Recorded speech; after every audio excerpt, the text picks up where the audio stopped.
Manusia sebagai makhluk sosial tentu saja memiliki 3 hal yang harus diperhatikan di dalam kehidupan sehari-hari. Yang pertama adalah hak, kemudian yang kedua kewajiban, dan yang terakhir adalah tanggung jawab. Kita mulai dari hak. Hak adalah sesuatu yang harus kita miliki atau kita dapatkan dari orang lain. Kemudian kewajiban adalah sesuatu yang harus kita laksanakan atau kita berikan kepada orang lain. Lalu tanggung jawab adalah melaksanakan tugas dengan baik dan tidak teledor. Untuk lebih mudah memahami, saya ilustrasikan dengan menggunakan gambar sebagai berikut. Saya memiliki gambar seorang anak, kemudian gambar seorang ayah atau orang tuanya. Hubungan hak, kewajiban, dan tanggung jawab antara anak dengan orang tua bisa digambarkan sebagai berikut. Anak memiliki kewajiban yang harus diberikan kepada orang tuanya. Juga, anak memiliki hak yang harus diterima dari orang tuanya. Kewajiban dan hak ini harus dikerjakan dengan rasa tanggung jawab.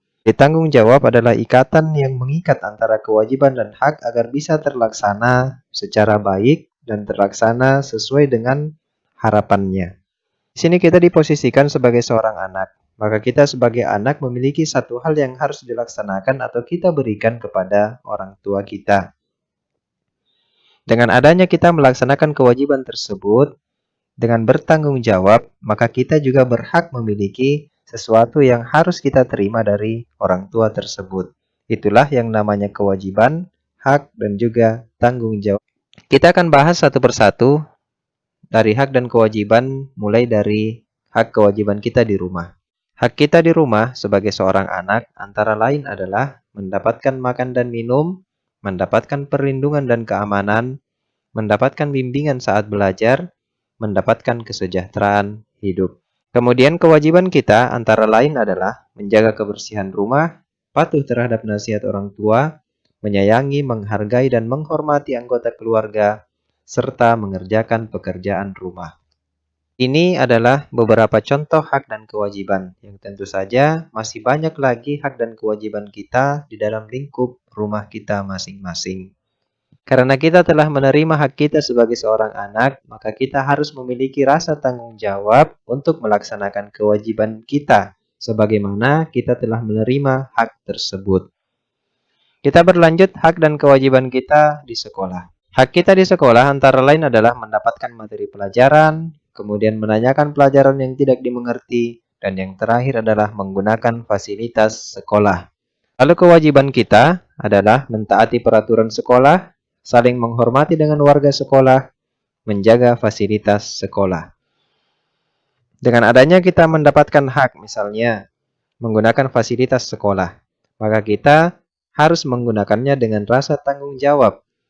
Setelah kita gunakan, tentu saja kita rapikan kembali sebagaimana awalnya sebelum kita gunakan. Setelah kita menerima semua hak kita di sekolah, maka kita juga memiliki tanggung jawab untuk menyelesaikan segala kewajiban kita. Begitu pula hak dan kewajiban kita di lingkungan. Hak kita antara lain adalah mendapatkan pendidikan, menyampaikan pendapat, dan mendapatkan pelayanan kesehatan. Itulah kewajiban. Kewajiban kita di lingkungan adalah menjaga kebersihan lingkungan. Misalnya, tidak membuang sampah sembarangan, tidak membuang sampah ke sungai, dan lain-lain. Kemudian menjaga keamanan lingkungan. Yang terakhir adalah membayar pajak. Hak dan kewajiban ini tentu saja harus kita laksanakan secara bertanggung jawab. Ingat, masih banyak contoh-contoh hak dan kewajiban, akan tetapi contoh di sini saya hanya mengambil 3 contoh saja. Ada yang tahu apa itu modernisasi? Ya, modernisasi adalah suatu proses transformasi atau perubahan dari suatu perubahan ke arah yang lebih maju atau meningkat di berbagai aspek dalam kehidupan masyarakat. Sekarang, mari kita lihat perubahan kehidupan masyarakat dengan adanya listrik. Perubahan dalam aspek sosial sebelum ditemukannya listrik adalah komunikasi hanya dilakukan secara tatap muka di satu wilayah saja dan informasi yang didapat sangat terbatas. Setelah ditemukannya listrik, masyarakat bisa melakukan komunikasi jarak jauh dan akses informasi semakin tinggi. Perubahan dalam aspek ekonomi sebelum ditemukannya listrik adalah tidak ada pasar atau kegiatan bekerja di malam hari. Masyarakat hanya bekerja di siang hari. Setelah ditemukannya listrik, kegiatan bekerja bisa dilakukan di malam hari. Perubahan pada aspek pendidikan. Sebelum ditemukannya listrik, belajar menggunakan lampu minyak sehingga pencahayaannya kurang.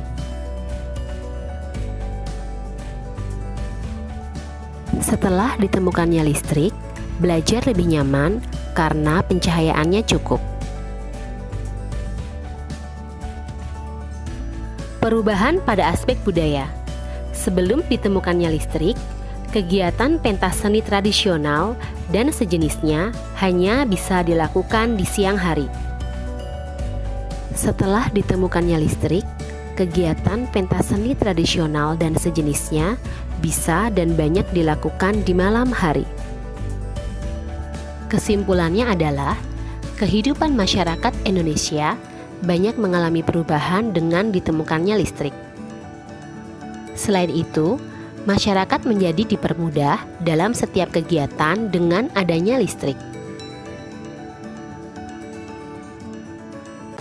Sekarang, mari kita menyimak perubahan kehidupan masyarakat dengan adanya televisi.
Lalu, dengan adanya komputer, apakah kehidupan manusia berubah? Ya, ternyata kehidupan manusia berubah ketika ditemukannya komputer. Sekarang, mari kita simak perubahan apa yang terjadi setelah ditemukannya komputer.